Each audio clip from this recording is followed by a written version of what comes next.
Assalamualaikum warahmatullahi wabarakatuh. Perkenalkan, nama saya Indriani dari kelas manajemen 22B dengan NPM 22411165. Baiklah, pada video kali ini saya akan mempresentasikan mengenai teori-teori etika bisnis.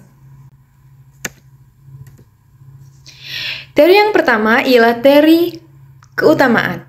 Keutamaan didefinisikan sebagai penggambaran watak mengenai perilaku seseorang dan memungkinkannya bertingkah laku baik secara moral.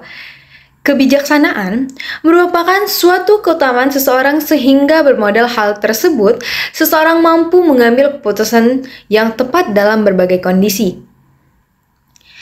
Keadilan merupakan perwujudan nilai keutamaan lain yang mendorong seseorang mampu memberikan kepada sesama segala sesuatu yang menjadi haknya.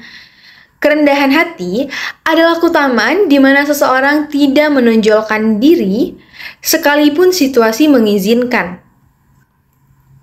Suka bekerja keras juga nilai keutamaan yang menjamin seseorang untuk menghindari tindakan bermalas-malasan. Prestasi bisnis yang baik adalah prestasi bisnis yang didasari oleh nilai-nilai keutamaan.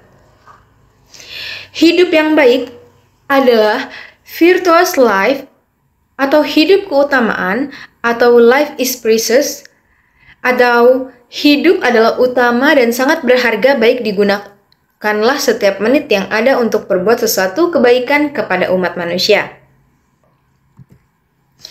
Teori yang kedua ialah teori hak. Setiap insan ekonomis memiliki hak. Sejalan dengan itu, ia juga memiliki kewajiban secara ekonomis. Secara moral, evaluasi terhadap berbagai peristiwa ekonomis didasari oleh teori hak. Teori hak ini merupakan pendekatan relatif banyak dipakai mengevaluasi baik buruknya suatu perbuatan atau perilaku seseorang atau sekelompok orang.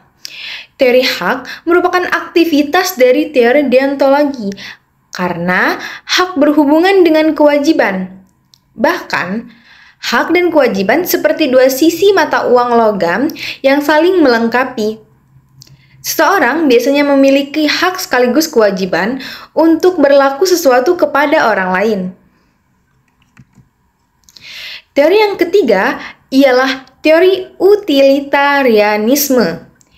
Teori ini mengatakan bahwa suatu kegiatan bisnis adalah baik dilakukan jika bisa memberi manfaat kepada sebagian besar konsumen atau masyarakat. Teori ini sebagai teori etika kegunaan suatu tindakan ekonomis, sesuai sekali dengan prinsip-prinsip ekonomi. Teori ini cukup jelas dengan dijelaskan melalui teori-teori cost-benefit analysis yang dipakai dalam konteks ekonomi. Manfaat teori ini mampu menghitung keuntungan dan kerugian atau kredit dan debit dalam bisnis.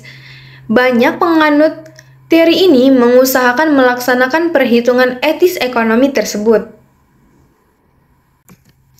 Teori yang terakhir ialah teori deontologi. Deontologi ini berasal dari kata Yunani yaitu deon, berarti kewajiban. Suatu tindakan itu baik bukan dinilai dan dibenarkan berdasarkan atau tujuan baik dari tindakan itu, melainkan berdasarkan kewajiban bertindak baik kepada orang lain. Sebagaimana keinginan diri sendiri selalu berlaku baik pada diri sendiri. Deontologi ini merupakan teori etika yang mengatakan bahwa yang menjadi dasar baik buruk suatu perbuatan adalah kewajiban seseorang untuk berbuat baik kepada sesama manusia.